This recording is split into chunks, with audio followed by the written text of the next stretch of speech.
저 따라서 절 300 홍법을 올리겠습니다.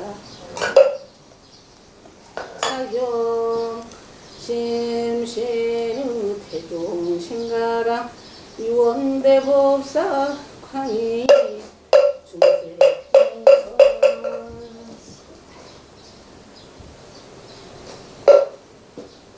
사경 심심의 태종신가랑 유원대법사 광희 중세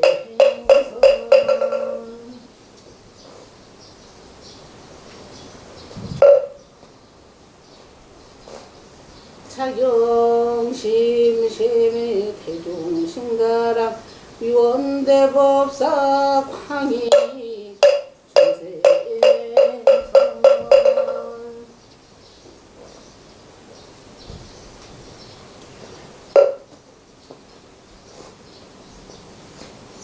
담배 올렸습니다.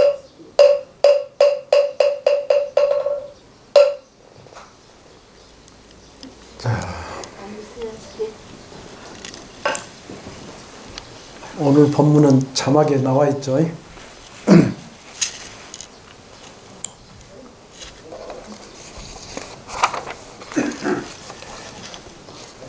이 목련경 책들을 하나 들여가지고 읽어보신 분도 있고 안 읽어보신 분도 있는데 목련 존자로 인해서 우람분절이라는 게 생겼죠. 그래서 이 우람분절날 우람분제를 통해서 우리가 중절태야의 영혼을 위해서라도 해줘야 되거든요. 49제니까 입제까지 8번째를 지내잖아요. 그래서 한 맺힌 원원들의 통곡소리, 이 원원들의 통곡소리가 사람이 몸으로 짓는 신업 가운데 가장 무서운 악업이 살생이라고 그랬죠. 살생. 이것이 더불어 사는 공생공존의 기반을 망가뜨리는 큰 죄업이라는 것은 삼척동자도 다 아는 사실이거든요. 하지만 행동으로는 전혀 다른 짓을 하고 있는 것이 우리 인간들의 현실상이고, 우리 인간들은 살 만큼 살다가 자연사를 해도 억울해서 내가 조금 더 살다 죽었으면 좋겠는데 그런다고 말이에요. 뭐 시어머니께서 스님 나 언제 죽겠어? 그때 그 나이가 86세인가 7세인가 됐어요. 그래서 앞으로도 건강하게 더 살으셔야 그랬으니까 좋아라 하시더라고. 그런데 살 만큼 살고도 그렇게 더 살고 싶고 이렇게 해서 말씀들을 하시는데, 그런데 다생의 인연으로 자신의 품속에 들어왔다 그 말이에요. 누가? 나의 자식이. 그 부모 인연이 다생의 인연이 돼야 온다고 그러잖아요. 그래서 품속에 찾아 들어온 생명을 무자비하게 빼앗고도 태어날 수 있다는 것은 그 무슨 이율배반의 위선이란 말이냐 말이지. 죄가 된지를 모른다 그 말이에요. 그래서 1960년대를 살아온 이 땅의 모든 부모되는 사람들 중에서 낙태를 경험하지 않으신 분은 아마 거의 없을 거예요. 왜 그러냐면은 정부에서 시켰잖아요. 먹을 것도 적고 가난하니까 인구를 줄여보자 해서 아들, 딸 구별 말고 하나만 낳자 그랬죠. 그러다 보니까 그 죄 때문에 요즘에는 인구가 줄어가지고 이 모양이 된 거예요. 그 죄를 지어가지고. 그래서 가난 때문에 인구 증가를 막아보려고 정부가 정책적으로 범죄 행위를 가르친 거예요. 시킨 거예요. 그래서 낙태 수술을 묵인하고 장려했기 때문에 이유가 어쨌든 간에 공정연연하게 인정받는 낙태 행위. 참 무서웠어요. 지금 생각해 보면은 항상 스님이 법문했지만은 내 자식을 내가 죽이는 그 살생의 업보가 얼마나 무섭습니까? 근데 몰랐거든요. 몰라서 안 보이니까. 이 낙태죄에 대한 자책감이 무디어져서 그런지 이제는 오히려 낙태를 당연시하는 기막힌 풍조가 사회 절반에 이렇게 만연돼 있어요. 자, 담배가 건강에 해로우니 금연하라는 광고를 하기 위해 막대한 정부 예산을 쓰면서도 담배의 전매권을 거머쥐고 백성들의 주머니 돈을 털어가는 앞뒤가 안 맞는 정부의 위신적인 행위와 마찬가지로 사람들을 태아에게 잔인한 짓을 서슴지 않았단 말이에요. 담배보다 더 독하죠.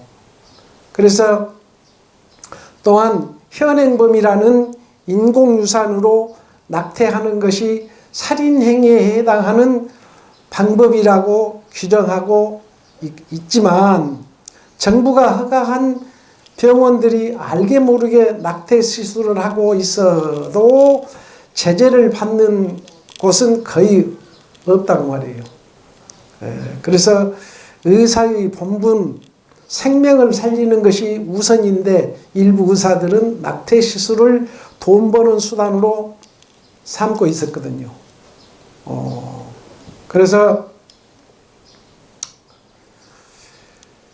이 더러운 위선 행위에는 반드시 과보가 따른다는 거예요.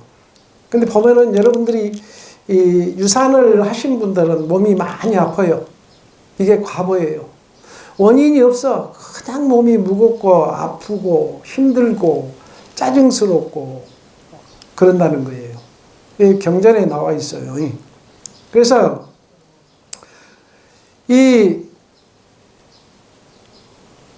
과보로 인해서 모든 사람이 함께 짓는 선량하지 못한 공업이 뭐냐? 같이 짓는다 그거예요. 의사도 같이 죄를 짓고 엄마도 같이 죄를 짓고 또 옆에 사람도 같이 죄를 짓고 이렇게 해서 공업과 그 파장이 클 수밖에 없고 동업중생, 동타지옥이라는 말씀도 하셨어요. 함께 나쁜 업을 지으면 함께 지옥행을 갈 수밖에 없지 않느냐 이렇게 말씀하셨거든요. 유교라는 치욕적인 동족상잔으로 억울하게 죽어간 우리 군인들 또 그 외에 그런 분들이 유교 때 350만 명이 전사를 하고 행방불명이 됐답니다. 됐는데 이 숫자보다도 낙태가 되어서 가신 영가가 더 많아요. 얼마나 무섭습니까? 더 많네. 그래서 이걸 좀 줄이고 그래서 이런 분들을 위해서 억울하게 이렇게 울부짖고 있는 이런 영가들을 위해서 우란 문제를 모시는 거예요. 자, 몽존자 어머니께서 죄를 짓고 불설지옥에 떨어졌고 거기서 몽존존자의 천도제 정성으로 해서 또 개가 됐고 그러니까 얼마나 힘듭니까? 죄를 지으면 개가 되고 개에서 해탈해서 극락세계로 가기까지는 모든 지옥 중생들을 위해서 몽존존자 그 스님께서는 기도를 하셨죠. 내 어머니를 위해서만은 천도제를 하고 기도를 한 게 아니라 모든 지옥 중생들을 위해서 기도를 하고 천도제를 했던 거예요. 그러니까 지난번에도 그랬지만 우란 문제를 통해서 이런 태아연가들도 다 이고등락할 수 있도록 집착을 끊어야 되거든요. 이 태아연가 그 경전을 읽어보면은 어떻게 집착이 심한지 어머니하고 아버지하고 또 그 형제들, 어머니가 낳은 형제들까지도 집착이 심해서 좀처럼 가장 못 간다라고 기록이 돼 있어요. 그래서 제가 이렇게 천도제를 해보고 빙의천도제 이렇게 해보면은 태아연가가 잘 못 가요. 오늘 또 한 분 태아연가만 좋다고 그래. 절에 오니까 좋다고. 좋다고. 많이 건강해지시고 지금은 참 그 세계에서 거의 벗어났는데, 그래서 부처님께서는 우란 문제를 잘 모셔라 그랬거든. 그 영혼들 때문에, 그 영혼들, 목련존자 어머니 청계부인뿐만이 아니라 우란 문제를 잘 모셔라. 선조님께 효도하라. 선조. 돌아가신 분께도 효도를 하라 그 말이에요. 그러니까 내 자식이 낙태가 돼서 갔지만은 선이요. 먼저 선자예요. 먼저 선. 선조가 되는 거예요. 전부가. 그러니까 그래서 먼저 선자를 쓰는데, 그래서 진실로 순간을 중요시하라. 순간을 중요시하라. 그냥 밥 먹고 그냥 건강하고 그러니까 잊어버려. 잊지 말라고 말이야. 잊지 말고 정성을 다해줘라. 그런 얘기죠. 그래서 순간이야말로 영혼과 통해 있는 접점이 된다. 순간을 함부로 살지 말라. 무슨 뜻인가? 그걸 자꾸 참여하라는 거예요. 참여. 자꾸 내가 얘기를 했던가. 참여하면서 어떻게 해서든지 다른 내 환생을 하든지 극락세계를 가든지 이렇게 해서 원혼을 풀어서 보내줘야 된다. 이런 말씀을 하신 거예요. 그래서 순간의 구체화가 현실이다. 열심히 기도하라. 기도는 뭐냐? 기도라는 것은 씨앗을 심어서 가꾸는 거거든요. 그 농부가 논에를 10번 반 논에를 100번 간 농부하고 한 해에 10번 간 농부하고는 차원이 다르죠. 그 우리나라 속담에 모든 작물이 농부의 발자국 소리를 듣고 자란다라는 이런 속담이 있어요. 그게 맞는 거예요. 그 불교에다도 이렇게 그걸 비교를 해보니까, 응용을 해보니까 맞는 거예요. 그래서 기도를 10번 하신 분하고 100번 하신 분하고는 차원이 다른 거예요. 왜 그러냐? 기도는 시가 되기 때문에 그대로 현실로 나타나는 거예요. 기도가. 우리가 악담을 하면은 악담이 그대로 나타나고, 선담을 하면 선담이 그대로 나타나는 것이고, 그래서 정진하라. 기도 정진하라고 말이요. 이게 부처님께서는 노는 입에는 염불을 하고, 노는 손에는 염주를 돌리고, 노는 손에 사경을 하고, 노는 눈에 경전이 있고 하는 거예요. 누구를 위해서? 나를 위해서 하는 거거든요. 그래서 조상님을 잘 모셔라. 부처님 잘 모시듯이 조상님을 잘 모시는 것이 너무도 중요하다. 미륵보살 원효계를 보면은 부모님을 살아계신 부처님으로 모시고 있었어요. 조상님께 정성을 다해야 운이 강해진다고 말씀하셨고, 자신의 배후에서 선조들의 영혼이 힘을 다해 줄 때 내가 앞으로 나갈 수 있고, 나의 불찰로 부모님을 섭섭하게 하고 그 마음이 원한으로 변한다면은 불효자식이 부모를 악귀로 만드는 것이 다름이 아니다 그 말이에요. 내가 이 본문도 많이 했거든요. 그러니까 절대 이 섭섭하게 해서 부모님뿐만이 아니라 부부간이나 남남끼리도 섭섭하게 해서 이렇게 그 사람이 죽으면은 악귀가 되어버린다는 말이에요. 너희는 보자 그런데요. 자, 그러면 우리가 낙태를 한 영가는 어떻게 되겠습니까? 보자 이거야. 보자. 그 울면서 이렇게 떠돌아다녀. 울면서 통곡을 하면서 떠돌아다닌다고 말이에요. 그래서 보내줘야 된다. 그래서 이분들을 위해서 개인 천도제도 하고 집안에서 못다 먹고 못다 살고 결혼도 못하고 억울하게 가신 분들 천도해서 이렇게 다 보내주고 그러잖아요. 그래서 상대방을 부정적으로 대할 때 상대가 부정적이 되고 인간의 독심이 악심이 우주의 무량한 국토에 무량한 적들을 만든다고 말이에요. 만들어. 나의 악이 상대방의 악을 만들고 나의 선이 상대방의 선을 만들고. 그래서 불교에서 자작자수 자업자득이라고 그러죠. 무슨 뜻인가? 내가 심어서 내가 거둔다 그런 얘기입니다. 나쁜 씨앗도 심었으면 내가 심었으니까 내가 거두고 좋은 씨앗을 심었으면 내가 심었으니까 내가 거두고 팥 심은 데 팥 나가 콩 심은 데 콩 난다 그런 얘기예요.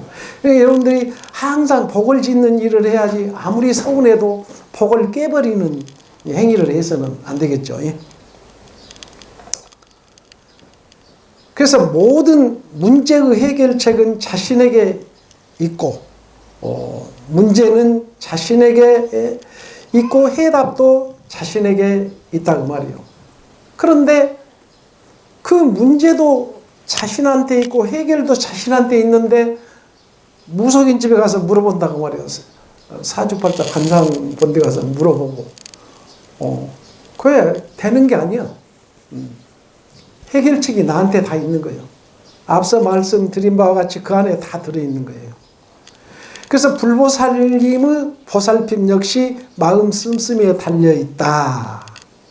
주변 모두가 부처님이라 할 때 그들을 어떻게 대할 것인가 참으로 중요하다. 그래서 수행은 스스로에게 대단히 유익한 것이다. 수행, 닦을 수 행할 행. 무엇을 닦아? 마음 닦는다고 말이에요. 올바른 행동을 해야 되고 그걸 수행이라고 해요. 그래서 수행은 무량한 복덕을 불러들이는 문이고 번뇌로부터 자유로워지는 슬픔과 비탄으로부터 자유로워지며 가래와 불안을 이기고 정신적인 육체적 고통을 이기며 성스러운 가보를 얻게 한다. 이 세상 사는 많은 영혼들은 수행의 이익을 모르고 깨달음의 복락을 모르고 그들은 부처님의 힘을 느낄 수가 없고 부처님은 우주에 충만하시나 깨닫지 못한 영혼들은 그들을 또 모르고 무슨 얘기냐. 이게 복이 내가 어떤 말을 했고 어떤 행동을 했는데 이것이 복이 들어오는 행동이고 복이 들어오는 말이라는 것을 생각을 잘 못한다 그런 얘기예요. 그러니까 우리가 육근 속에 복이 들어있어요. 눈, 귀, 코, 이 몸뚱이, 생각 6가지 속에 복이 다 들어있는데 그걸 망각한다 그런 얘기죠. 그래서 이 우란분재, 우란이라는 뜻은 박쥐처럼 죄인들이 거꾸로 매달려서 고통받는 귀신들을 말하는 거예요. 우리 이렇게 바로 서야 되는데 거꾸로 매달아 놨어.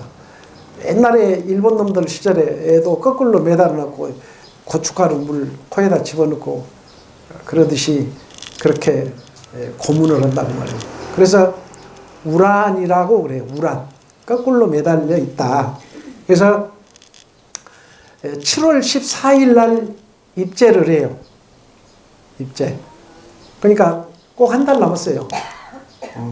그래서 그 안에 접수들을 하셔가지고 우란분재를 봉행할 수 있도록. 왜냐하면 일요일 날 입제해서 일요일 날 해양하고 또 이제 정식 보름날은 평일이라 참석하기가 어렵잖아요. 그러니까 또 정식 평일날 스님이 또 하고 언제나 그렇게 하잖아요.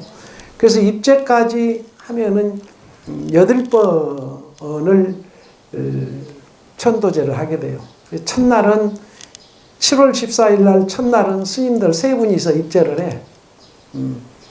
또 끝나는 날 3분이 하고 그날 보름날은 스님들도 본인 절에서 행사를 해야 되니까 스님들 모시기가 어려워.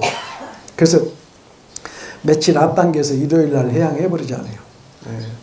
그렇게 하시고 오늘 법문은 간략하게 말씀드렸는데 어쨌든 자꾸 참여하시고 우리가 물고기도 금어기가 있어요. 금어기가 지금 요즘에 뭐 민물고기가 됐든 바닷고기가 됐든 금어기가 있어가지고 산란할 때는 못 잡게 이렇게 정부에서 정책적으로 정해놨어요. 근데 우리 인간은 금어기가 없어. 물고기처럼. 아무 때나 그냥 이렇게 낙태를 해가지고 실을 말리는 거예요. 지금 우리나라 인구가 줄어들잖아요. 노인애들만 계시고. 그러니까 아들, 딸 여우면 둘, 셋은 나라고 좀 설명해주고 또 어쩔 수 없이 못 나면 어쩔 수 없죠. 그러니까 앞으로는 다산한 가정이 잘 살게 돼 있어요. 무슨 얘기냐? 정부에서 아파트나 모든 걸 이렇게 지원을 해줘요. 다산 가족은. 그렇게 해서 원인이 여기에 다 있으니까 무슨 일로 무슨 업보로 그러는 거 하시지 말고